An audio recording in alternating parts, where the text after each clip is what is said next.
state abide by? Yes, sir. The only difference could be in the area of the financial reporting. If you have a school district who only reports an annual financial report, they still have to comply with the September 11th date because that's a state requirement. You don't have to produce a CAFR, a comprehensive annual financial report. We do, and those timelines are established by other folks. So if another school district or another school district, if they produce a CAFR, they would be under the same timelines. And the timeline for that, remember, is based on the end of the fiscal year. If you're a county government, for instance, a county government generally has a fiscal year end of September 30th. So their timeline would start September or October 1 and go forward for 6 months if they want to apply for any of the financial reporting certificates. Okay. So it is something there for everybody.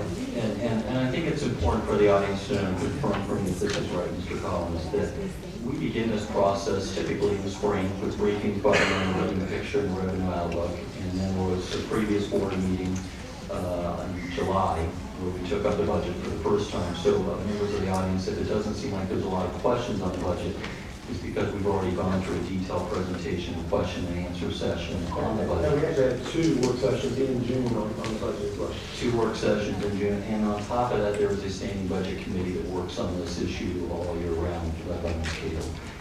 I'm going to make some preliminary comments, and they're really addressed to the folks in the audience, because I want to thank you all for showing us tonight. It affords us an opportunity to make some comments directly to you that typically in the collaborative bargaining process, we cannot make directly to you. And a number of you, in fact, including some of the speakers, have submitted emails to myself and others, and I know you have some concerns. So I want to at least make some statements, and the speakers, of course, can respond to these when they get up here. And they're all in the guise of clarification. First of all, let me say preliminarily that myself and this entire board, we value our teachers immensely. And we are incredibly sympathetic and empathetic to the demands that have been placed upon you these last 5 or 6 years, most of which we have little to no control over as a local school board. And we have tried to show that appreciation through this process.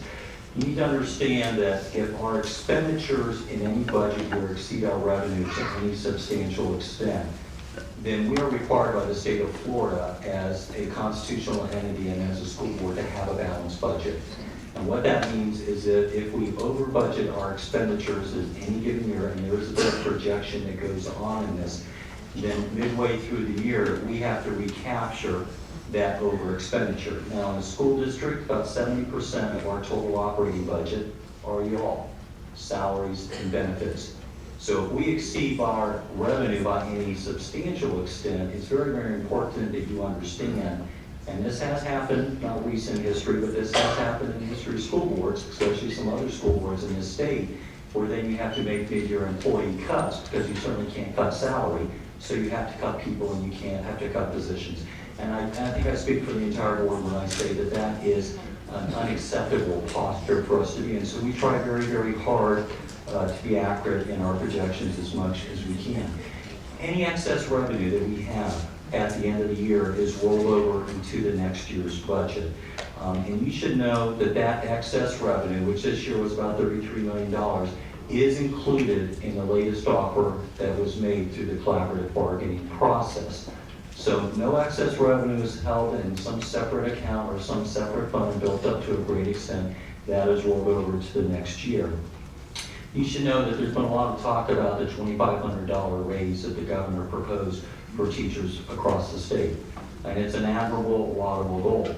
Unfortunately, the governor does not write the budget. The state legislature writes the budget. And having been a former appropriations chair in Tallahassee and a member of that legislature, I can tell you they're very jealous of that prerogative. And unfortunately, the state legislature did not appropriate enough money for the school districts to meet the governor's goal. In fact, of the $25 million that he allocated for OCPS for teacher raises, the legislature appropriated, it's not enough to meet the governor's target. And you should know that this board has chosen to allocate an additional $10 million over and above the allocation given to us by the Florida legislature to try to meet that target. And then the latest offer the latest offer provided for all effective teachers to get $2,525 or more, and all highly effective teachers to get over $3,000. There's another point too that's very, very complicated to make, and every time I try to explain it to the media, it's even complicated to try to explain it to the media, and they follow these issues very, very carefully. And that is, you need to understand that merit pay is kicking in next year. We have no control over merit pay. The legislature cannot impair contractual rights.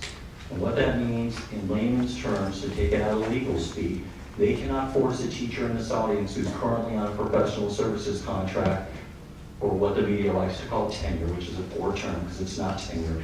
They cannot force you out of that professional services contract. So what the legislature has done is they have said that starting next year, every single dollar allocated to a teacher who elects to remain under a PSC, you're a 15-year teacher or a 20-year teacher and you don't want to leave your professional services contract and you refuse to go to the merit pay system, we have no control over this.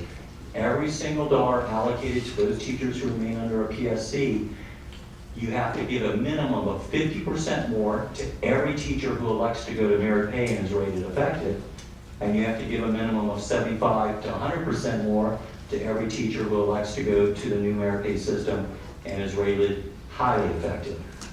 And I'm taking this opportunity to explain that to you because one of the reasons we've made a 2-year offer to teachers in this room is to try to protect you to the best we can from the punitive aspects of that law.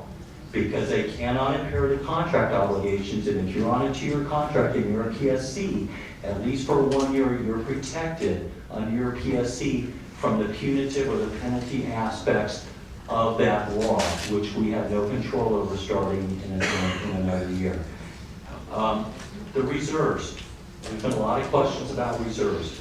We are required by the state of Florida, or we will be taken over by the state of Florida. There's a neighboring district that came close to getting taken over to maintain a 3% reserve. We have about a $1.7 billion operating budget. You could do the math and figure out what our reserve has to be each year. It's got to be roughly somewhere in the range of $30 to $40 million each and every year. We also have bond ratings, and we also try to be fairly conservative in this district, and I don't think this board will change that approach. And we have found it more prudent to try to maintain a reserve of 4 to 5% to prevent against the vicissitudes of the economy and being taken over to by the state. So some of the issues with regard to the arguments out about the reserve, you need to understand we have absolutely no control over. There's a little bit of a misperception out there that somehow, and this is probably the most frustrating point that I've heard made to me, that we're paying our administrators more than our teachers. Our administrators were given a contract and accepted one that's a 5.1% increase. The last offer, and I'm talking about the offer that's on the table as of 6-8 weeks ago with the teachers, and maybe even 10 or 12 weeks old now, was a 6.27% increase for our teachers. So anybody who's telling you that we're making you an offer less than the administrator, that's completely, utterly untrue. Lastly, you should know there's also a myth that sometimes I have to deal with teachers out there where they say, well, we haven't had a raise over the last 8 years or the last 9 years. You should know that when we go back and we look at the cumulative effect, and this board has been over backwards even through the depths of the recession, to make sure that each and every year we provide our teachers with some form of an increase, some form of a bump, whether it's a bonus, whether it's a rise in the step level, that there's been a 24%, if the current offer was accepted, a 24% cumulative increase in salary over the last 9 years. Meanwhile, the consumer price index during that period has risen by 16.3%. So we've exceeded the consumer price index by 7.5%. Now, does that make up for what the legislature has done in terms of your increased retirement contribution? Does that make up for the increase in your health insurance premiums? Does that make up for the increase of your cost of living? No, it doesn't. And we're sympathetic to that. But the last point I want to make before I turn it over to my other board members is there are a number of things that we have absolutely no control over at this board level. You heard the best budget presentation. We do not control revenue. We have absolutely no control over revenue and how much revenue we bring in. Our millage is set by the state. We're not allowed to exceed that cap in millage. The sales tax is set by the state. Counties are not allowed to exceed that sales tax. In fact, probably many of you do not know this, Orange County is actually a net donor county. We actually send up more property tax millage and more sales tax